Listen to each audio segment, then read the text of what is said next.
According to a new report, Wendy Williams does not have frontotemporal dementia. It finally looks like Wendy is breaking free from that messy guardianship. New test results came out showing she was basically set up with a stack of mental health diagnoses that weren't even real. And the wild part is the same court-appointed team that was supposed to protect her is the one allegedly behind the whole thing. Wendy has been shouting for months that she's not losing her mind, but everyone brushed her off.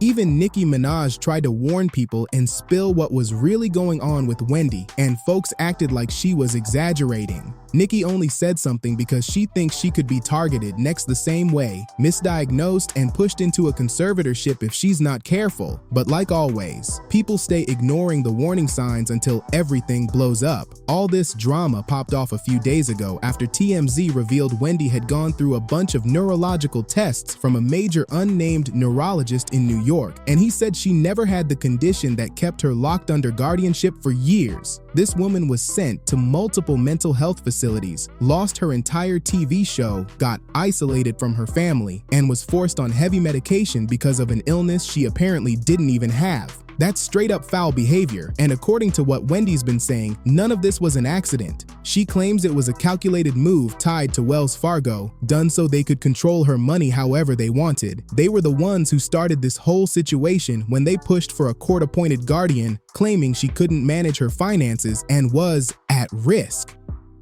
From there, she was labeled with frontotemporal dementia and aphasia, and everything spiraled.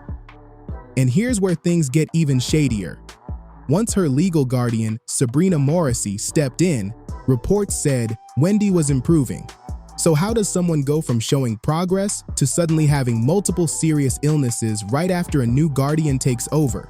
Even Wendy's son, Kevin Jr., wasn't buying it. He called it out under a Shade Room post about her diagnosis and said it made no sense. He also mentioned that Wendy's doctor claimed her dementia was alcohol-induced, yet her team was still letting her drink heavy amounts of alcohol. On top of that, they cut her off from her family, so nobody knew where she was or what was happening to her. This whole situation is sounding more twisted the deeper it gets. Wendy Williams, she got fired from Hot 97 because she had a picture of Puffy. So if you don't mind, give me the story from your point of view and what was in the picture. We were in Cancun. For whatever reason, dude was playing with Puff. He went behind him and grabbed his trunks and pulled them down. Some girls was taking pictures. They took that picture and emailed it back to Wendy Williams. Wendy Williams said she had him in a compromising position and like it was gay, something like that. She was going to put it out. Wendy had shown people that email. Puff told Hot 97 if they didn't get rid of her before he got back in New York, that they was not going to get any music from any of his friends, any of the record labels executives that was cool with him. Everybody was going to boycott their station. We was out in LA for about 3 days before we landed back in New York. Wendy Williams was in the radio station in Philly. She was fired. We come from a very homosexual era of hip hop as well. There was a radio personality once upon a time. Her name was Wendy Williams. And she was practically burned at the stake for talking about such. And now it's all come full circle. There were many situations, none of which to talk about, but there were many situations back in the day in my career. And it's all coming full circle now. So Wendy has been fighting nonstop to break out of this guardianship, but they keep shutting her down like they've got something to hide. She even went out of her way to get multiple independent evaluations proving she didn't have the illnesses they kept tagging her with, and they still pushed the same story like nothing changed. According to specialists, people with frontotemporal dementia are supposed to decline fast, yet Wendy has been showing real strength ever since she got clean and sober 3 years ago. TMZ says Wendy's legal team is getting ready to hit the court with new filings in the next 2 weeks, setting up a hearing where they'll ask the judge to finally end this whole guardianship situation. And if the judge refuses to budge, Powerhouse attorney Joe Tana is planning to demand a full jury trial and let regular citizens decide if Wendy deserves her freedom. And he's confident they'll back her up. When Wendy first got dragged into this guardianship mess, a lot of people's eyes landed on Diddy because he and Wendy have a long, rocky past. Anyone who has followed their history knows Diddy has held a grudge and allegedly wanted to tear down Wendy's career for years. Wendy once accused him of having an intimate moment with another man, saying someone emailed her photos of Diddy on vacation in Mexico, and in those photos she claimed the man was performing the you-know-what on him. This whole situation has layers, and every new detail makes things sound even more suspicious.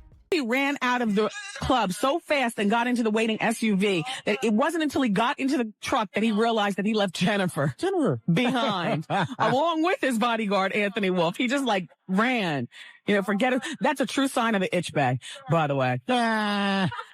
Leaving his I woman. thought it was an unk pay. Well, eventually, Jennifer and Wolf made their way to the SUV without Puffy. Right. They ran 11 lights to elude the cops.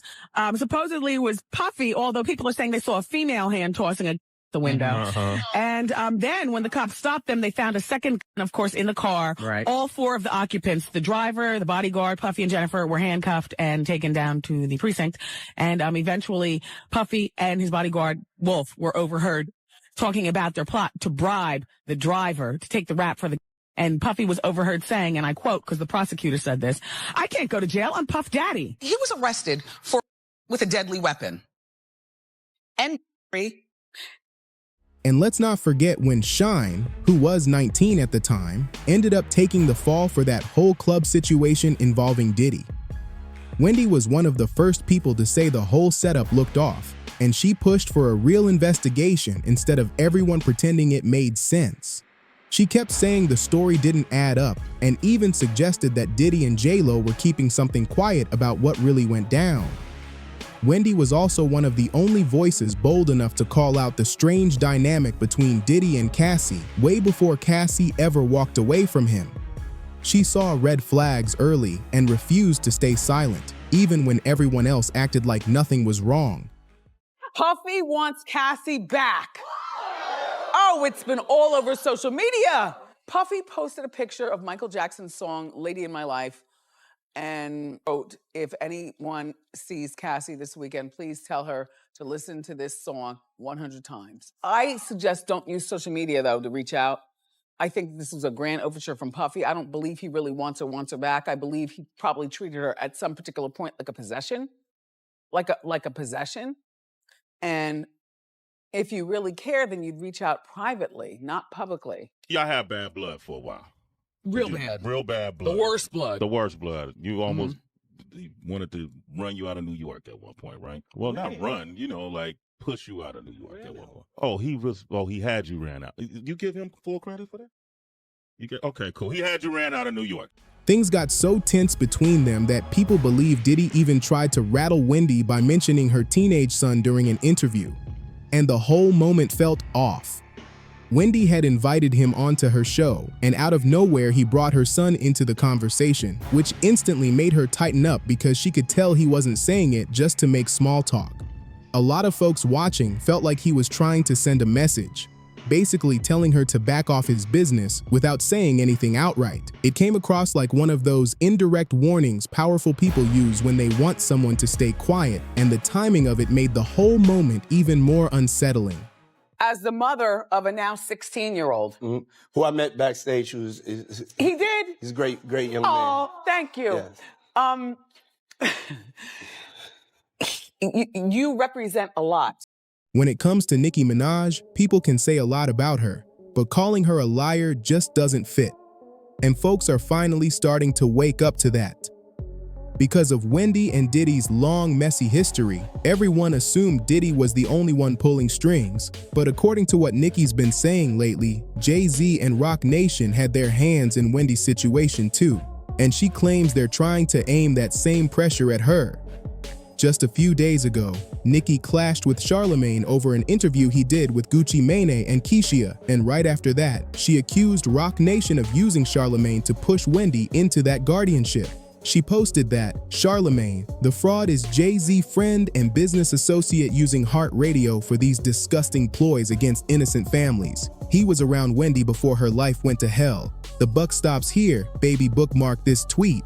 Then Tasha K jumped in and added even more spice to the situation, claiming Rock Nation has allegedly been plotting to put Nicki into a guardianship just like Wendy.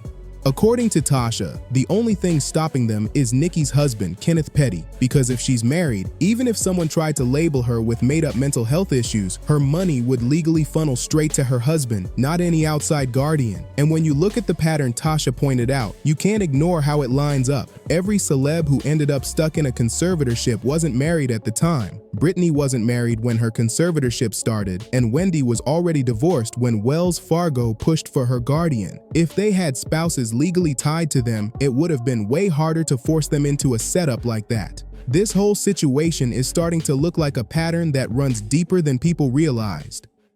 Not something that is like a conspiracy theory. This shit actually happens. But if they're able to separate Nicki and Kenny, that makes Nicki vulnerable because your husband is your power of attorney. Your husband is your signator on all of your accounts in the event anything goes wrong. Michael wasn't married. Britney Spears was married, but of course they control all of that.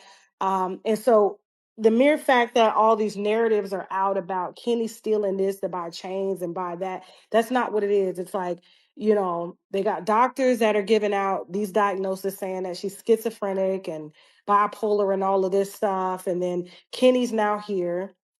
You know, she trusts Kenny. Of course, they've known each other since they were kids. Their families know each other. And so Kenny is just in the way. And so what do? You create narratives to try to separate, because if you separate, then you can divide and conquer. And so that's what it's about. You know, she's going into her latter years and, you know, there's a lot of money on the line and she's worth a lot, but Kenny is in the way. And so, yeah, I mean, look at what they're doing to Wendy Williams. Had Wendy would have still been with Kelvin, they wouldn't have been able to put her under a conservatorship because she has a husband. So, you know, and like I said, there was only one that was accused of stealing. We're going to leave it at that. People online were heated, saying stuff like, "Stop twisting my words," and making it clear that Nicki Minaj doesn't have schizophrenia. They pointed out how the industry tried to 5150 Kanye over bipolar disorder, which is a mood condition, and then moved in on his assets just because he was speaking out. Meanwhile, Wendy is sitting in a luxury medical suite while her legal team controls her money like it's nothing. Michael Jackson is gone, and Britney Spears had to leave the country just to feel like she had space to breathe after years under a conservatorship. Folks kept asking, what part don't people understand? Because to them, this looks like a pattern, an industry setup designed to make someone look unable to manage their own finances. And people kept stressing that Kenneth, Nicki's husband, is basically blocking anyone from legally taking over her money because spouses are harder to bypass.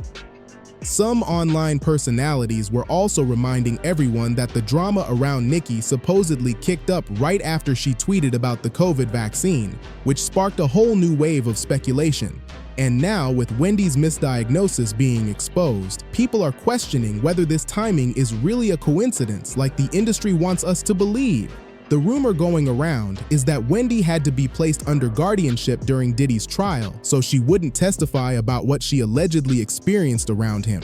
And now that his trial is done, she's no longer a risk, so suddenly the court is fine with letting her out. And honestly, the timeline is a little suspicious because Wendy went through multiple independent medical evaluations before, and none of them were acknowledged.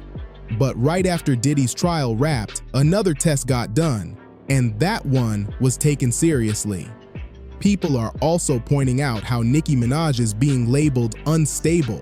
At the same moment, rumors are swirling about Jay-Z possibly being looked at next after Diddy. The timing feels way too convenient, and a lot of folks are saying the industry is basically playing games right in front of everyone. As usual, social media had plenty to say. One person commented, "Wendy's family should sue the doctor who misdiagnosed her with dementia. That mistake triggered so many horrible events in her life."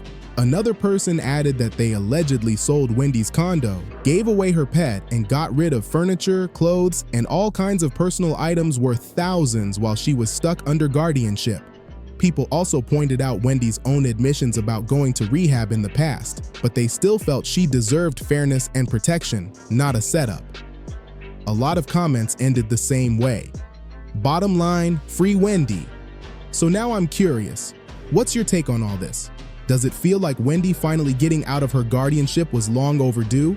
And do you think Nicki Minaj could actually end up being targeted next the same way? Tell me what you think, and whenever you're ready, I've got another wild story waiting for you.